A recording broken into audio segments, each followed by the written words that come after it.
नमस्कार प्यारे साथियों, आप सभी लोगों का हमारे चैनल सौर करियर पॉइंट में बहुत-बहुत स्वागत है दोस्तों। आज की क्लास में बच्चों हम लोग लेकर के चलते हैं कि ग्राम प्रति लीटर की सांद्रताएँ हमारे पास में क्या हो सकती हैं और किन-किन टॉपिक को आज हम लोग क्या करने वाले हैं, डिस्कस करने वाले हैं। इन चीज़ों को एकदम बेहतरीन और एकदम शानदार तरीके से हम लोग देख के चलते हैं बच्चों कि ग्राम प्रति लीटर की सांद्रताएँ हमारे पास में क्या होती हैं।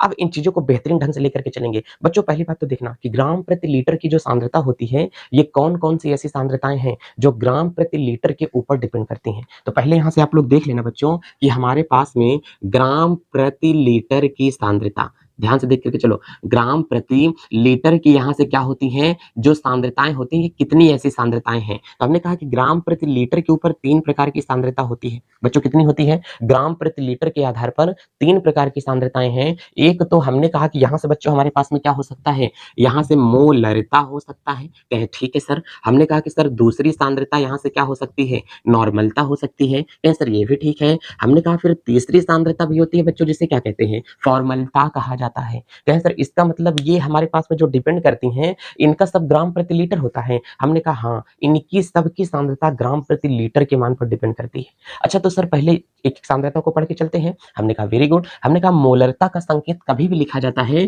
तो बच्चों ये कैपिटल एम के द्वारा इसकी सांद्रता लिखी जाती है। इसे कैपिटल एन के द्वारा लिखते हैं, इसकी सांद्रता को कैपिटल एफ के द्वारा लिखते हैं। क्यों सर, ऐसा क्यों होता है? हमने कहा कि मोलरता को बोलते हैं मोलैरिटी, इसे बोलते हैं नॉर्मैलिटी, इसे बोलते हैं फॉर्मैलिटी। इसका मतलब ये इसकी क्या होती है, फॉर्मलता याद की जाती है। तो बच्चों ग्राम प्रति लीटर की सांद्रता 3 प्रकार से बता सकते हैं। अब वो तीनों के जो प्रकार दिए गए हैं, केवल इतना ही दिमाग में रख के चलो कि ग्राम प्रति लीटर की सांद्रता को कई प्रकार से ज्ञात कर सकते हैं, 3 प्रकार से। ग्राम प्रति लीटर की सांद्रता को कई प्रकार से ज्ञात कर सकते हैं, 3 प्रकार से ज्ञात किया जा सकता है। नंबर 1 मोलरता, नॉर्मलता और क्या होता है, फॉर्मलता। यही 3 प्रकार की इसकी क्या होती हैं, सांद्रताएं होती हैं। दोस्तों वीडियो को आप लोग लगातार जा करके देखें। अगर चैनल पर सारी वीडियो नहीं देखे हैं तो डिस्क्रिप्शन में सभी वीडियो का लिंक डाला है। यदि आप 12th में है तो 12th का देखें, 10th में है तो छोटे भाई को भेज दें, 11 में है तो 11 वाली क्लास की केमिस्ट्री को देखना ना भूलें। ऑक्सीकरण तथा अपचयन उसमें स्टार्ट कर दिए हैं, ठीक है। तो अपने भाई बहनों के पास दोस्तों सपोर्ट करके वीडियो को ज्यादा से ज्यादा आप लोग शेयर करें, आपकी ही जरूरत है इस चैनल को, ठीक है। तो चलते हैं डियर, आज की क्लास को हम लोग स्टार्ट करते हैं और हम लोग यहाँ से बच्चों देख करके चलते हैं। आज का टॉपिक हमारे पास में ये जो मोलरता वाला टॉपिक है, ये मोलरता किसको बताता है, मोलरता किस प्रकार की सांद्रता को दर्शा करके चलता है। तो कभी भी आप लोगों को बोला जाएगा कि मोलरता क्या होती है, तो बच्चों मोलरता जैसे हमने कहा कि 100 लीटर अगर मैं आपको पानी दे देता हूं, ध्यान से देख करके चलो, 100 लीटर अगर तुमने क्या बना लिया है, शरबत बना लिया है, तो हमने कहा कि शरबत की जो तुम्हारे पास में मात्रा है बच्चों, ये 100 लीटर शरबत की मात्रा बनाई गई है। कह रहे हैं कि जब 100 लीटर शरबत में, ध्यान से देख करके चलो, 100 लीटर शरबत में जो तुमने चीनी डाला है, इस 100 लीटर शरबत में बच्चों जो तुमने टोटल चीनी डाल दिया है, तो कह रहा है कि 100 लीटर शरबत में तुमने कितनी चीनी डाला है, 50 किलो चीनी डाला है। कितनी चीनी डाल दिया है, 50 किलो चीनी डाल दिया है। तो हमको बताओ जब 100 लीटर शरबत में 50 किलो चीनी डाल दिया है तो 1 लीटर शरबत में कितनी चीनी डाले हैं, कहे सर 50/100, इसका मतलब 5 दूनी 10, 1/2 सर आधा किलो चीनी आई है। वैसे भी दिमाग लगाओ, 100 लीटर शरबत में अगर 50 किलो चीनी डाले हो तो 1 लीटर शरबत के हिस्सा में कितना चीनी आ रही है, क्या सर 1 लीटर शरबत के हिस्सा में आधा किलो चीनी घुली है। सर आधा किलो चीनी 1 लीटर शरबत में है, इसका मतलब तो विलयन सर बहुत मीठा बन जाएगा। हमने कहा हाँ, देखो सांद्रता को देख करके तुम ये बता दिए कि नहीं विलयन मीठा है कि नहीं, इसका मतलब मीठा है तो मतलब बहुत क्या है, गाढ़ा विलयन है, उसकी सांद्रता क्या है, ज्यादा है। अगर मीठा ना होता तो सांद्रता क्या होती, कम होती। अच्छा मीठा कम होता तो सांद्रता कम कैसे होती, क्या सर मीठा ना होता तो इसका मतलब चीनी की मात्रा कम थी, और जब चीनी की मात्रा कम थी तो विलयन क्या था, पतला था। अब पतला था तो विलयन क्या था, तनु था, और तनु विलयन की सांद्रता क्या होती है, कम होती है। तो हमने कहा हाँ बच्चों, बस यही चीज इतना हमको देख करके चलना है कि विलयन की जो हमारे पास में सांद्रता हमको दिखा रहा है ना, उस सांद्रता ज्यादा है कि सांद्रता क्या है, कम होती है। यही इतना टॉपिक हमको इसमें देख करके चलना है कि 1 लीटर हिस्सा में अगर कोई बहुत बड़ा विलयन बना देता है तो बहुत बड़े बने हुए विलयन के 1 लीटर हिस्सा में कितना विलय घुला हुआ है, वही उस विलयन की क्या कहलाती है, मोलरता कहलाती है। अगर ये मोलरता बच्चों हमको ज्ञात हो जाएगी ना तो बहुत सारी चीजें देख करके हम लोगों को आसान हो जाएगी। तो पहली बात बच्चों, अगर कभी भी आपके सामने आता है कि मोलरता क्या होती है तो इसको बच्चों हम लोग देख करके चलते हैं कि मोलरता आज का हमारे पास में टॉपिक है और ये मोलरता हमारे पास में यहाँ से बनता क्या है। तो बच्चों यहाँ से देख करके चलो, मोलरता संकेत क्या होगा, एम होता है। कह रहे कि 1 लीटर विलयन में उपस्थित विलेय के मोलों की संख्या को उस विलयन की क्या कहा जाता है, मोलरता कहा जाता है। 1 लीटर विलयन में उपस्थित विलेय के मोलों की संख्या, ध्यान से देख करके चलो, तो इसका मतलब बच्चों यहाँ से क्या बोलेगा, 1 और उसके बाद में यहाँ से क्या देगा, लीटर, क्या बोलेंगे, 1 लीटर विलयन में उपस्थित, बच्चों ध्यान देखो, उपस्थित विलेय के मोलों की संख्या, विलेय के, यहां से बच्चों क्या देगा, मोलों की संख्या, विलेय के मोलों की संख्या को उस विलयन का, यहां से क्या कहा जाता है, उस विलयन की मोलरता कहते हैं। बच्चों ध्यान से देखो, उस विलयन की क्या कहते हैं, मोलरता कहा जाता है। ये हमारे पास में बच्चों इसकी क्या निकल आई, परिभाषा। कह रहा है कि मोलरता किसे कहते हैं, तो विलयन के 1 लीटर आयतन में उपस्थित विलेय के मोलों की संख्या को ही क्या कहते हैं, विलयन की मोलरता कहा जाता है। इसका मतलब मोलरता जो निर्भर करती है बच्चों, वो लीटर पर निर्भर करती है। मोलरता जो निर्भर करती है, किस पर निर्भर करती है, लीटर पर निर्भर करती है। इस बात को दिमाग में बैठा लो। अब हमने कहा कि मोलरता बराबर, अगर यहां से हम लोगों को निकाला जाएगा कि सर फार्मूला बता दीजिए कि मोलरता का फार्मूला क्या हो सकता है, तो हमने कहा कि मोलरता का फार्मूला 1 लीटर विलयन में उपस्थित विलेय के मोलों की संख्या। तो नीचे क्या होगा, विलयन का आयतन, ऊपर विलेय के मोलों की संख्या। तो बाबू यहां से हम लोग लिख के चलते हैं, विलेय के मोलों की संख्या, विलेय के मोलों की संख्या। अब बाबू यहां से देख के चलो, विलेय के मोलों की, यहां से क्या होगा, संख्या, और बटे यहां से विलयन का क्या होता है, आयतन। अब बाबू अगर यहां से बोल रहा है विलयन का आयतन, तो हमने कहा कि विलयन का आयतन है, लेकिन विलयन होना चाहिए हमेशा किसमें, लीटर में विलयन होना चाहिए। अगर विलयन लीटर में नहीं होगा, तब विलयन को क्या करते हैं, चेंज कर सकते हैं। अगर लीटर में नहीं दिया है तो हमको ये बताओ, पहली बात तो मोलों की संख्या क्या होती है। बाबू अगर कभी भी आपको मोलों की संख्या बराबर दे रहा है, तो मोलों की संख्या का संकेत क्या होता है, एन होता है। ध्यान से देख करके चलो, और विलयन का आयतन बोलते हैं। तो आप लोग हमें ये बताओ, मोलरता बराबर आप लोग क्या लिख सकते हो, विलेय के मोलों की संख्या एन बटे विलयन का आयतन, यहां से क्या होगा, वी होगा। इसे हम लोग कर सकते हैं कि नहीं, इसे क्या कर सकते हैं, कर सकते हैं कि नहीं। और जब एन यहां से मोलों की संख्या दे दिया है, चूंकि एन बराबर बच्चों मोलों की संख्या बराबर भार बटे यहां से क्या होता है, अणु भार होता है।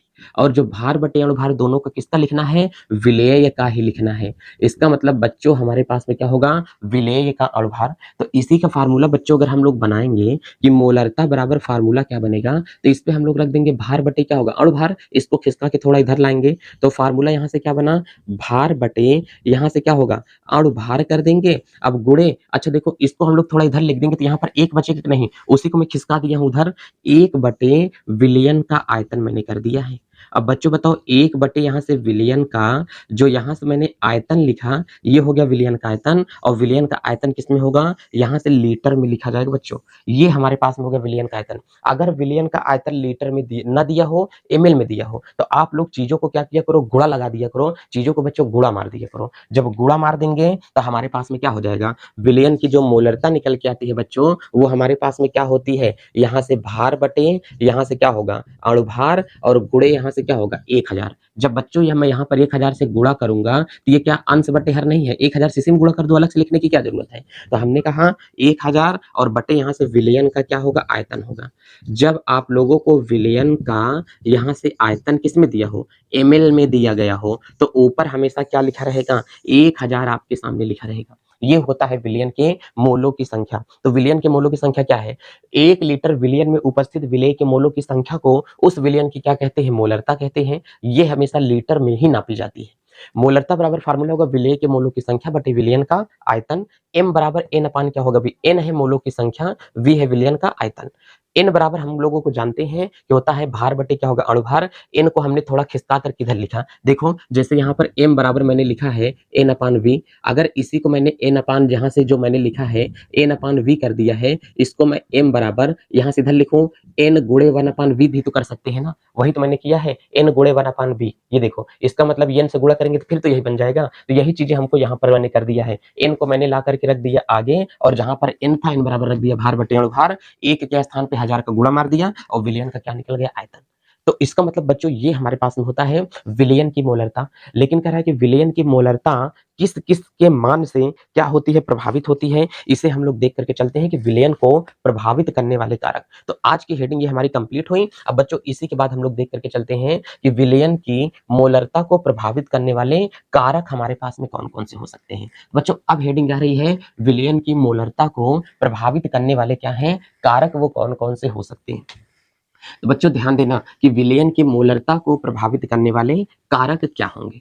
चलो बच्चों, अब अगर हम लोगों को यहाँ पर कह रहा है कि विलयन की मोलरता को प्रभावित करने वाले कारक, बच्चों ध्यान देना, तो यहाँ से हेडिंग हमारी क्या है? मोलरता को प्रभावित करने वाले कारक। देखो, मोलरता को प्रभावित करने वाले कारक, इसका मतलब प्रभावित करने वाले कारक। बच्चों जितना बड़ा क्वेश्चन दिया उतना बड़ा तो इसका आंसर भी नहीं है। देखो, मोलरता को प्रभावित करने वाले बच्चों दो कारक हैं। कौन कौन से कारक हैं? मोलरता को प्रभावित करने वाले दो प्रकार के कारक हैं। कहें सर कैसे मोलरता को प्रभावित करने वाले दो प्रकार से कारक हैं? हमने कहा कि मोलरता को प्रभावित करने वाले दो कारक हैं। एक तो कह रहा है कि ताप, क्या बोल रहा है? अगर किसी विलयन का ताप बढ़ाते हैं तो जो मोलरता होती है वो घट जाती है। ध्यान देना, अगर किसी विलयन का ताप बढ़ाते हैं तो जो हमारे पास में क्या निकलेगी? मोलरता होती है, वो मोलरता हमारे पास में घट जाती है। तो ताप बढ़ाने पर मोलरता घट जाएगी, ताप बढ़ाने पर मोलरता घट जाती है। और हमने कहा अगर विलयन को तनु बनाया जाएगा, विलयन में और पानी डालेंगे, अगर उसकी तनुता को बढ़ाते हैं तो भी विलयन की जो मोलरता होती है वो घट जाती है। बच्चों ये ध्यान देना कि विलयन की मोलरता कितने कारकों से प्रभावित होती है? तो विलयन की मोलरता दो कारकों से प्रभावित होती है। एक तो क्या है? ताप बढ़ाने पर भी मोलरता घट जाएगी, तनुकरण करने पर भी मोलरता घट जाती है। ठीक, अब कह रहे हैं कि सर ये बताइए विलयन की जो मोलरता है वो मोलरता को निरूपण कैसे किया जा सकता है? मोलरता का निरूपण, तो आप लोग ये हेडिंग देखो, यहां से मोलरता का बच्चों क्या हो सकता है? निरूपण किया जा सकता है कि मोलरता को कितने प्रकार से निरूपित कर सकते हैं। बच्चों मेहनत करके थोड़ा अच्छे से लगे रहो, क्योंकि ये जो टॉपिक हमारे पास में चल रहे हैं ये सारे के सारे टॉपिक हमारे पास में ऐसे ही होते हैं। बच्चों मोलरता को प्रभावित करने वाले हमारे पास में जो मोलरता का प्रदर्शन है वो कितने प्रकार से किया जा सकता है? तो मोलरता का प्रदर्शन बच्चों तीन चार प्रकार से किया जा सकता है। यहां पर पहले मैं चार प्रकार लिखता हूं। एक तो हमारे पास में क्या होता है? सेमी मोलर विलयन, ध्यान से देख करके चलो, सेमी मोलर विलयन लिखा होता है। अब बताओ अगर कहीं पर सेमी मोलर विलयन है वो कैसे पहचान करेंगे? अगर किसी विलयन की सांद्रता m/2 लिखी है, इसका मतलब जो हमारे पास में विलयन लिखा है वो कैसा विलयन हमारे पास में हो सकता है? तो हमने कहा कि जो विलयन हमारे पास में होगा वो हर कंडीशन में कैसा विलयन होता है? सेमी मोलर विलयन कहला देता है। बच्चों कैसा होगा? सेमी मोलर विलयन कहला देता है। अगर हम लोगों के पास में दूसरा, तो बच्चों यहां से हम लोगों को कहता है डेसी, और उसके बाद में यहां से बोलेगा मोलर, और फिर यहां से हम लोगों को क्या बोल देता है? विलयन। अगर बोलेगा डेसी मोलर विलयन है तो उसकी सांद्रता m बटे कितना लिखी होगी? अगर 10 लिखी होगी तो वो जो सांद्रता हमारे पास में दिया है इसका मतलब वो डेसी मोलर विलयन लिखा है। अगले बार में हमारे पास में जो सांद्रता देगा वो हमारे पास में देता है बच्चों सेंटी, और यहाँ से क्या होगा? मोलर विलयन। अच्छा, जो सांद्रता हमारे पास में m/100 करके लिखा रहेगा, अगर किसी की भी सांद्रता m/100 है इसका मतलब वो जो विलयन है सेंटी मोलर क्या होगा? विलयन होता है। और एक हमारे पास में क्या होता है? तो यहाँ से कह रहा है कि मिली मोलर हमारे पास में क्या होता है? विलयन हो जाएगा, कि मिली मोलर विलयन कहते हैं। अब बताओ यहां से क्या होगा? मिली, और उसके बाद में बच्चों क्या होगा? मोलर, और फिर यहां से हमारे पास में क्या आ जाएगा? विलयन जाता है। अब मिली मोलर विलयन का मतलब क्या होता है? m बटे बच्चों यहां से 1000 होगा, कितना दे सकता है? m बटे हमारे पास में क्या होगा? 1000 होगा, तब वो विलयन हमारे पास में क्या बनता है? मिली मोलर विलयन जाकर के बन जाता है। इतनी चीजों की आवश्यकता की जांच करें कि आप हम लोगों के पास में मिली मोलर, सेंटीमोलर, विलयन कितने प्रकार के दिए गए हैं, इन चीजों का अच्छे से निरूपण करें। अच्छा कहें सर ऐसे हम लोग कैसे जानेंगे कि कौन सा विलयन सेंटीमोलर है, कौन सा विलयन डेसीमोलर है, कौन सा विलयन सेंटीमोलर है, कौन सा विलयन मिलीमोलर है? तो हमने कहा कि देखो यहां से कुछ नहीं, तो हमने कहा कि सांद्रता 1/2 है कि नहीं? कहें है सर यहाँ पे सांद्रता 1/10 है कि नहीं? है। यहाँ पर सांद्रता बच्चों 1/100 है कि नहीं? है सर। कहें 1 बटे यहाँ पर सांद्रता 1000 है कि नहीं? नीचे वाला दिखाई दे रहा है कि नहीं आप लोगों को? देख लिया जाए, क्योंकि यहाँ से देखना थोड़ा सा क्या होता है? मुश्किल हो जाएगा। हमने कहा बहुत सही चीजें दिख रही हैं। अब बच्चों आप लोग ये बताने की कोशिश करो कि यहाँ पर करा कि अगर इसको काटेंगे तो जो सांद्रता हमारे पास में 0.5 आ रही है कि नहीं?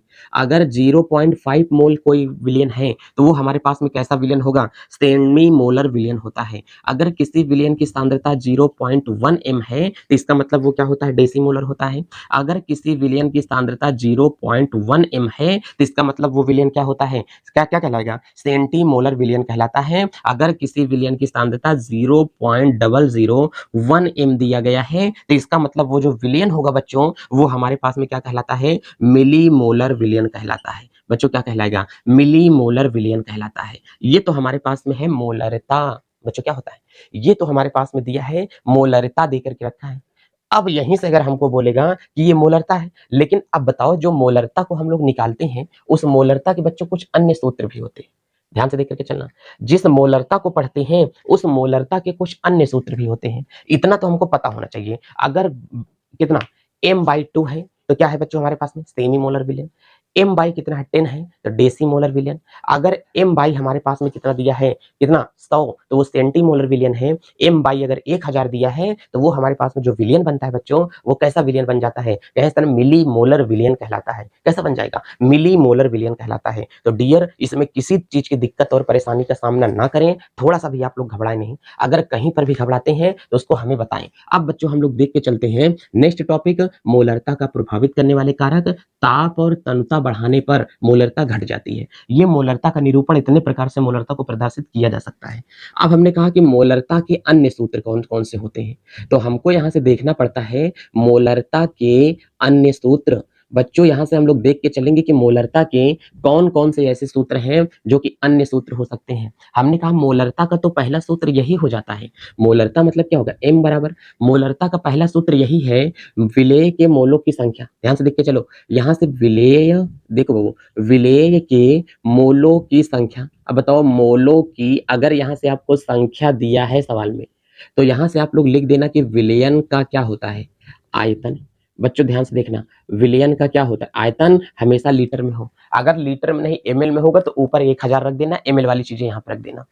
यहीं से दूसरा फार्मूला आपके पास में मोलरता का बच्चों देता है। ये हमारे पास में क्या होता है, यहां से लिखेंगे विलेय का भार बटे विलेय का बच्चों क्या लिखा जाता है, अणु भार, और गुणे यहीं पर क्या लिखते हैं हम लोग, 1000। ठीक, और विलयन का अगर आयतन दिया होगा एमएल में, तो यहां से हम लोग लिख करके चलते हैं कि हमारे पास में क्या होगा, विलयन का आयतन। अब बताओ डियर, जो विलयन का आयतन है वो किसमें दिया होगा, एमएल में दिया होगा। ये है बच्चों हमारे पास में फार्मूला नंबर 2। ध्यान से देख करके चलना, ये है फार्मूला नंबर 2, ये है फार्मूला नंबर 2, 1, और फार्मूला नंबर क्या होगा 2 हमारे पास में बन रहा है। और यहीं से अगर हमारे पास में देख करके